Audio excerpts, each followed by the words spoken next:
एक दफ़ा की बात है, एक किसान खेतों में हल चला रहा था। अचानक एक नकाब ज़ाहिर हुआ और बोला, ए किसान, खुदा की तरफ से तुझ पर एक आफत आने वाली है। मैं फरिश्ता हूँ, मुझे खुदा ने भेजा है, तुझसे ये पूछने के लिए भेजा है कि वो आफत तेरी पहली उम्र यानी जवानी में नाजल हो या पिछली उम्र यानी बुढ़ापे में मैं तुझ पर नाज़िल हो। किसान ये बात सुनकर पहले तो घबराया, फिर सोच में पड़ गया। कुछ देर बाद बोला, मैं घर जाकर बीवी से पूछ कर मशवरा करके तुम्हें बताऊंगा। किसान दौड़ता भागता घर पहुंचा। बात आई गई होगी, किसान को पूछना याद ही ना रहा। अगले रोज खेतों में फरिश्ता फिर ज़ाहिर हुआ। किसान से वही सवाल किया। किसान बोला, कल जरूर बताऊंगा। घर आकर बीवी से इसने मशवरा किया। कुछ सोच कर बीवी कहने लगी, पिछली उम्र में तो हम दोनों ने बूढ़े हो जाना है। इस वक्त तो हमें मुसीबत बर्दाश्त करने की सकत नहीं होगी। अब दुख सह सकते हैं, इसलिए इस उम्र में हम पर आफत नाजल हो जाए, यही बात जाकर फरिश्ते से कह दो। किसान ने यह बात जाकर फरिश्ते से कह दी और फरिश्ता पलक झपकते जब गायब हो गया। चंद दिनों के अंदर अंदर किसान का माल डंगर यानी मवेशी मर गए। गल्ला दान में रखे गल्ले दाने राख होकर खास्तर हो गए। किसान के दो बच्चे थे, एक बेटा और एक बेटी। माँ बाप ने सोचा, हमारी किस्मत में तो ठोकरें खाना लिखा है। जवान लड़की को कहाँ कहाँ लिए फिरेंगे। वालिदैन बेटी के पास एक मुलाजिम को छोड़ गए। मुलाजिम बहुत काबिल एतमाद और भरोसे वाला शख्स था। वो इसकी गैर मौजूदगी में लड़की की हिफाजत भी करेगा और इसके खाने के पीने का भी ख्याल रखेगा। इधर लड़की का शबाब था और उधर नौकर भी जवान था।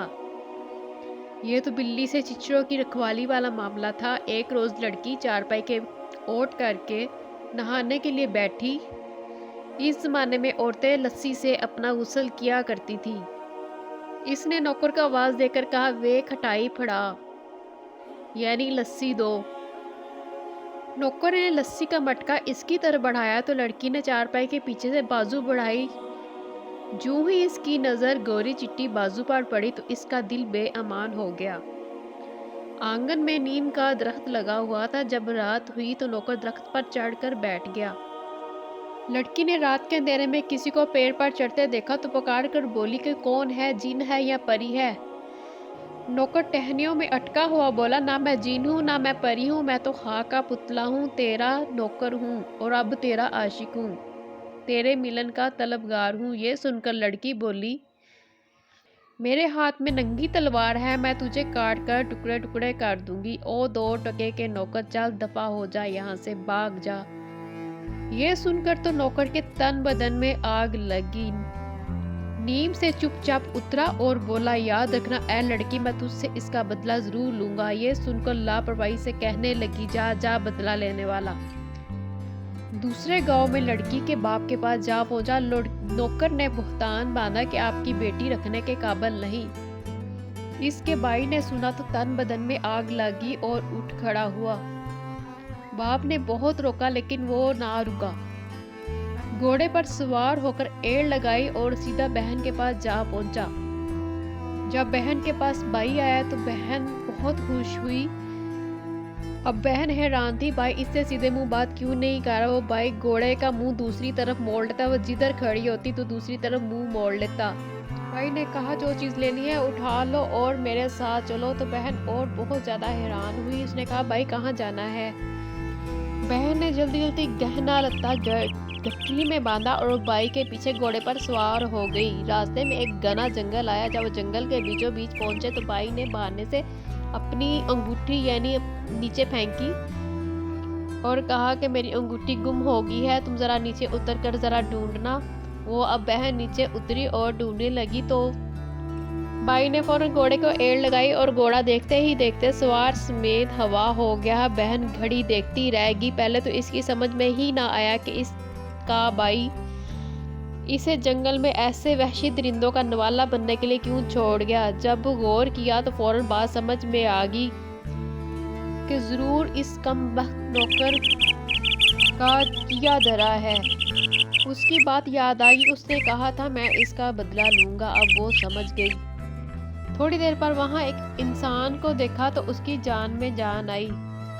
इस तन्हा वीराने में एक मददगार लड़की के लिए अपने जैसे किसी इंसान को पाना किसी नेमत से कम नहीं था। वो खुशी खुशी इसकी तरफ बढ़ी, दिल में दूसरा सोचने लगी, एक भाई चला गया तो दूसरा आ गया। मगर जो ही इसने उस सुनार के लड़के को भाई कहकर मुखातब किया तो वो तुर्शी से बोला और खाने को दौड़ा और कहा, फौरन अपने कपड़े जेवर उतारकर मेरे हवाले कर दो। और ये जालिम खंजर लेकर मरने मारने पर उतर गया। लड़की ने इसके आगे बहुत हाथ जोड़े, खुदा रसूल का वास्ता देकर कहा कि मेरा नंग ना देख, मैं तुझे झाड़ियों के अकम में जाती हूँ और उतार कर तेरी तरफ फेंके देती हूँ। गर्ज ऐसा हुआ, सुनार का लड़का कपड़े और गहने लेकर वहां से चलता बना। अब वो लड़की बहुत परेशान हुई कि कुछ थोड़ा सा अरसा गुजरा था। इस मुल्क का राजा अपने अमीरों वजीरों के साथ शिकार खेलने के लिए जंगल में आया हुआ था। इस इत्तेफाक से एक जख्मी हिरन का ताक़ुब करते करते इधर से गुजरा कि अचानक शिकारी कुत्ते और बाज झाड़ियों के एक झुंड के गिर्द कुलबुल करने लगे, यानी तड़पने लगे और बेकरार होने लगे। ये देखकर सब ने घोड़े रोक लिए। राजा घोड़े से उतरा और चंद के करीब जाकर बोला कि तू कौन है, जिन है या परी है? झाड़ियों में से आवाज आई, ना ही मैं जिन हूँ ना ही मैं परी हूँ, मैं एक औरत हूँ। यह सुनकर राजा बोला, तो फिर बाहर क्यों नहीं निकली? लड़की ने अपने बरहा ना होने के मुतल्लक बताया तो राजा ने अपना साफा और कमीज इसकी तरफ फेंकी। लड़की ने कमीज पहन ली और साफा बांध लिया और बाहर निकली तो राजा इसका जनाना हुस्न देखकर दंग रह गया। उसने अपनी पूरी जिंदगी में इतनी खूबसूरत औरत नहीं देखी थी। लड़की ने राजे को अपनी आप बीती सुनाई। राजा ने इसे अपने पीछे घोड़े पर बैठा लिया और शाही महल ले आया। चंद दिन बाद राजा ने लड़की से शादी कर ली। पूरी राजधानी में चिराग महल को जुल्लियों से हर तरफ खुशी के शादियाने बजने लगे। राजा की शादी की लड़की से नहाए धूमधाम से शादी होगी और 2 बरस हो गए। इस दौरान राजा के 2 बेटे पैदा हुए। दिन यूं ही हंसते खेलते गुजरने लगे। एक शाम बैठे बैठे रानी को अपने माँ बाप याद आए और वो रोने लगी। रात को राजा अपने कामों से फारग होकर महल में आया तो उसको रोते हुए पाया तो इसके दिल पर गोंसा लगा और पूछा। रानी अपने दिल की बात जुबान पर ले आई। वो उसने कहा, मैं अपने माँ बाप से मिलना चाहती हूँ। सुबह सवेरे राजा ने पहला हुक्म अपने वजीर के नाम ये जारी किया कि वो रानी के हमरा इसके माँ बाप की तलाश के लिए रवाना हो जाए। इसलिए फैसला हुआ कि बच्चे भी माँ के साथ जाएंगे। नौकरों के अलावा शाही फौज का एक दस्ता भी साथ हो लिया। दिन भर के सफर के बाद ये काफिला एक घने जंगल में पहुंचा तो रात पड़ चुकी थी। आसमान पर सितारों की रकासाएं जल मलाती हुई टमटमाती हुई आलमे रक्स में थी। वजीर ने खेमे लगाने का हुक्म दिया। सब अपने अपने खेमों में ख्वाबे खरगोश के मजे लूटने लगे। जब आधी रात हुई, वजीर चुपके से अपने खेमे से निकला और रानी की ख्वाबगाह में दाखिल हो गया। आहट से रानी की आंख खुल गई। वजीर मिलन की ख्वाहिश करने लगा। पता नहीं कब से रानी पर नजर रखे हुए था। आज मौका मिल ही गया। इधर रानी सोए हुए राजकुमारों की तरफ इशारा करके बोली, ये मेरा छोटा बेटा भी सांप है और बड़ा बेटा भी सांप है, ये तुझे काट लेंगे, ये तुझे जिंदा ना छोड़े। ये सुनकर इसने जलाल से तलवार निकाली और मौका पर दोनों राजकुमारों के सर दर्द से जुदा कर दिए। फिर गुस्से से फनकारता हुआ खेमे से बाहर निकल गया। रानी ने दोनों बच्चों के सर कटी लाशें जमीन में दफन की और सरों को सफेद सूते कपड़े में लपटाया। रात के अंधेरे में वहां से कूच कर गई। इधर वजीर ने झूठ का पुल बांधा, बात बनाई, बहाना गढ़ा और राजा से कहने लगा, माँ बाप को ढूंढना तो एक बहाना था, रानी का महज एक मकर था। रानी एक बदचलन औरत थी, खानदान का पता ना था ना हसब नसब का, किसी जंगल में पड़ी मिली थी। जंगल में ही बच्चों समेत किसी भड़वे के साथ भाग निकली। राजा दिल पकड़कर बैठ गया। दूसरी तरफ रानी ने जोगी का भेष बदला और गांव-गांव अपने माँ बाप को ढूंढने लगी। एक दफा इसका गुजर अपने भाई के डेरे के करीब से हुआ। कान के कच्चे भाई के अलावा रानी पर बोहतान बांधने वाला हराम और नौकर और इसको लूटने वाला सुनार का लड़का भी वहीं बैठे नजर आए। वो वहीं आलती पालती मारकर ज्ञान ध्यान में मसरूफ होगी।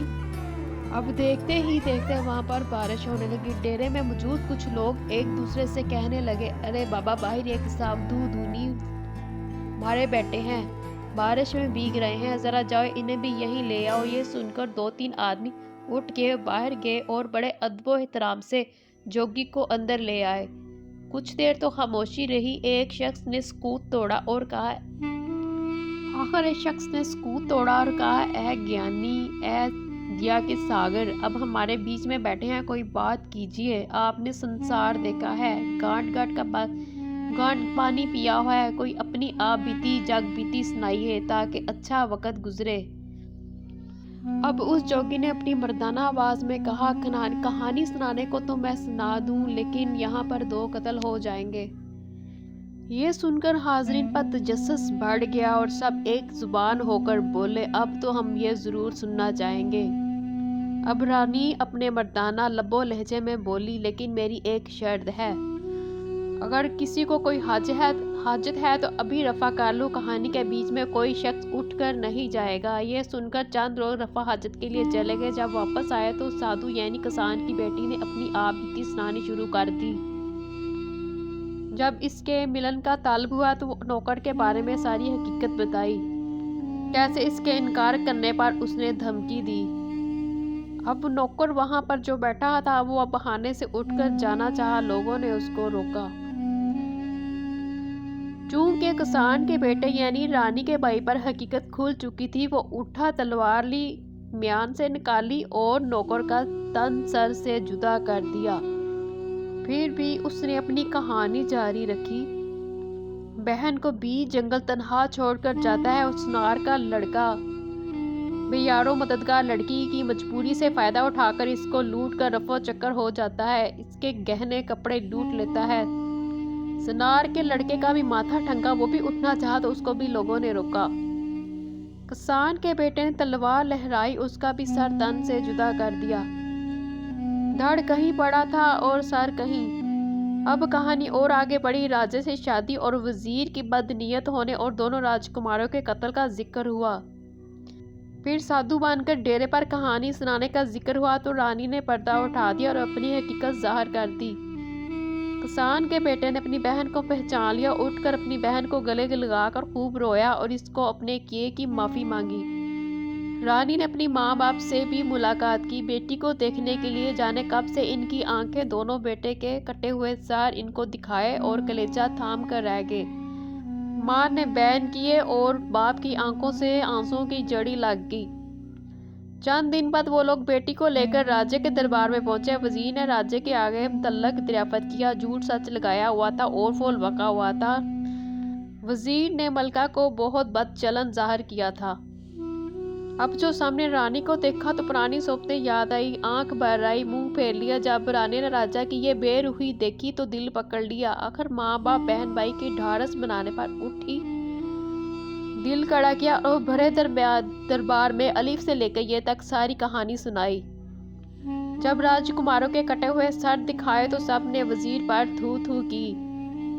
अब राजा अपने बेटों के कटे हुए सर देखकर इसके तन बदन में आग लगी और हुक्म दिया, वजीर की खाल खींच लो और इसके बच्चों को हाथी के पैरों तले रौंद दो। अब रानी ने मुदाखलत की। उसने कहा, किसी का किया औरों के आगे क्यों आए, जिसने बोया है वही काटेगा। चनाचा रानी की सिफारिश ने वजीर के बीवी और बच्चों को बचा लिया और वजीर को अजियतें दे देकर मौत के घाट उतार दिया। अब नए सिरे से जिंदगी की शुरुआत शुरू की और 1 साल बाद खुदा ने एक चांद सा बेटा अता किया। वलीअहद की पैदाइश पर पूरे मुल्क में जश्न मनाया गया। यूं किसान की बेटी यानी रानी के बाप को पहली उम्र में मिलने वाली आफत अपने अंजाम को पहुंची।